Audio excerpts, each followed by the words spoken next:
नमस्कार मैत्रिणींनो, प्रज्ञाच क्रिएशन चॅनलमध्ये तुमचं खूप मनापासून स्वागत. आजच्या व्हिडिओमध्ये आपण 36च्या छातीनुसार पेपर कटिंग पण पाहणार आहोत आणि तेच पेपर कटिंग वापरून आपण ब्लाऊज पीस पण कट करणार आहोत. चला मग व्हिडिओला सुरुवात करूया.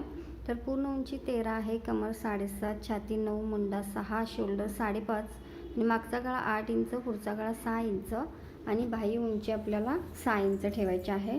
तर ह्या मेजरमेंटनुसार आता आपण पेपर कटिंग पाहणार आहोत. व्हिडिओ स्किप न करता नक्की पूर्ण पहा, म्हणजे तुमच्या लक्षात येईल. थोडं फास्टमध्ये दाखवलेलं आहे. तर चला मग व्हिडिओला सुरुवात करूया. तर आपली पूर्ण उंची 13 इंच आहे, 13.5 इंच. त्याच्यामध्ये प्लस 1 इंच आपण करायचं आहे. या साईडलाही आपण 14.5 वर टिक मार्क करून घेऊया, म्हणजे आपली लाईन एकदम छान येते, वाकडी तिकडे येत नाही. तर आता ही लाईन केल्यानंतर आता आपण शोल्डरचं माप टाकून घेऊया. शोल्डर मी 5.5 घेणार आहे, कारण की पाठीमागचा गळा 8 इंचाचा आहे म्हणून 5.5 शोल्डर असेल तर मुंडा 6 इंच, अर्धा इंच वाढवून घ्यायचा. त्यानंतर आपली छाती 36ची आहे, तर चौथा भाग 9 इंच प्लस शिलाई मार्जिन 1.5 इंच. कमर 7.5 आहे, तर टक्स धरून 10 इंचावर टिक मार्क करायचा आहे, म्हणजे 7.5 छाती, 1 इंच टक्ससाठी आणि 1.5 इंच शिलाई मार्जिन. तर अशा पद्धतीने मी आखून घेतलेलं आहे. आता इथं योगपट्टीसाठी 2.5 इंच आणि ह्या साईडला 3.5 इंचावर टिक मार्क करायचं आणि आता हे आपण जोडून घेऊया. तर ज्या साईडला 3.5 घेतले त्या साईडनं 4.5 वर आपण टिक मार्क करायची आणि तिथून आपण आता तिरकी रेष मारून घ्यायची आहे. तर आता ह्या रेषेचा मध्य सेंटर काढायचा आहे आपण. तर 10 येते तर 5 काढायचं आणि इथं 2.5 इंचावर मी टिक मार्क केलेले आहे. पुढचा गळा 6 इंच आहे, तर शिलाई मार्जिन पकडून 6.5 वर आपण टिक मार्क करायचं.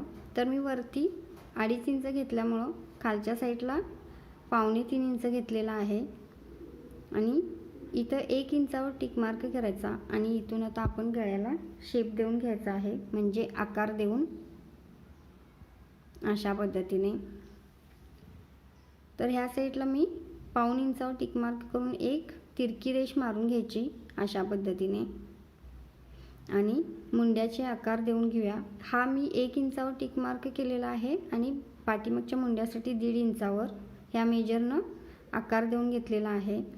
तर ज्या आतल्या साईडचा आहे तिथून 2 इंच घ्यायचं आणि आपण कटोरीचा आकार देऊन घ्यायचा आहे अशा पद्धतीने. तर आता आपलं आखून झालेलं आहे. तर आता आपण हे पेपर कट करून घेऊया. आधी आपण बाहेरचा म्हणजे पाठीमागचा मुंडा आहे तो कट करून घ्यायचा. आता आपण पाठीमागचा भाग आधी कट करून साईडला ठेवूया आणि जे पुढचे पार्ट आहेत ते आपण कट करून घ्यायचे.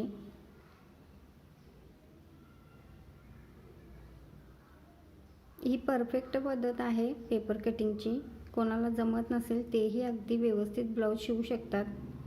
तर आता पाठीमागच्या गळ्यावर आपण अर्धा इंच इथं टिक मार्क करायचा आणि तेवढा पेपर कट करून घ्यायचा आहे आणि पाठीमागचा गळा आपण आता पिसावरच कट करू.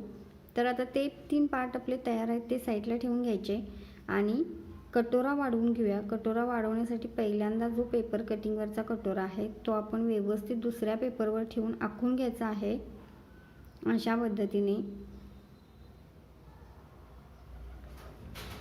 आखून झाल्यानंतर ह्या साईडला मी 1.5 इंच घेतलेला आहे आणि इकडं 1 इंच. तुम्ही दोन्ही साईडला 1.25 इंचाचं घेऊ शकता आणि त्या दोन्ही पॉईंटचा मध्य सेंटर काढायचा आणि 1.5 इंच परत खालच्या साईडला घेऊन एक रेष आखून घ्यायची आहे आणि ह्या दोन्ही रेषा जोडून आता आपण आकार देऊन घेऊया. असा ह्या साईडला गोलाकार देऊन घ्यायचा आणि इकडे एक तिरकी रेष आखायची आहे आपल्याला. तर आता आपला कटोराही तयार आहे, तुम्ही बघू शकताय.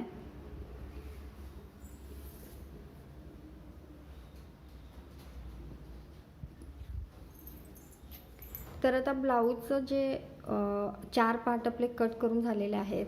आता आपण बाही कट करून घेऊया. तर बाही ही अस्तरच्या ब्लाऊजची आहे. तर बाही उंची 6 इंच आहे, शिलाई मार्जिन पकडून 6.5 इंचावर टिक मार्क केल्या आणि छातीचा चौथा भाग म्हणजे मी 9 इंचावर टिक मार्क केलेला आहे आणि वरून 3 इंच घ्यायचा आहे। हे बघा, ह्या साईडला 1 इंच आणि आता आपण आकार देऊन घेऊया। ही सोपी पद्धत आहे बाही कटिंगची। आणि आता पाऊण इंचाचा पेस्ट धरून आपण आतल्या साईडनं सुद्धा घ्यायचे आहे। इथं 1 इंचावर करायचं आणि अशी तिरकी रेष आखायची आहे। आता आपली बाही कटिंग पण झालेली आहे, तुम्ही बघू शकता। तुम्हाला मी अगदी पिसावर व्यवस्थित बसते की नाही हेही दाखवते। हा पाठीमागचा घ्यायचा आहे पेपर कटिंग आणि त्याला बघा तुम्हाला लावून दाखवते, अगदी व्यवस्थित बसते। तर आपले ब्लाऊजचे म्हणजे पेपर कटिंग करून झालेलं आहे। तर हेच पेपर कटिंग घेऊन 80 सेंटीमीटरच्या पिसावर आपण ठेवणार आहोत। तर अशा पद्धतीने मी 80 सेंटीमीटरचा पीस घेतलेला आहे। डबल फोल्ड पीस आहे, त्याच्यावर आता आपण एक एक पार्ट ठेवून कटिंग करून घेऊया।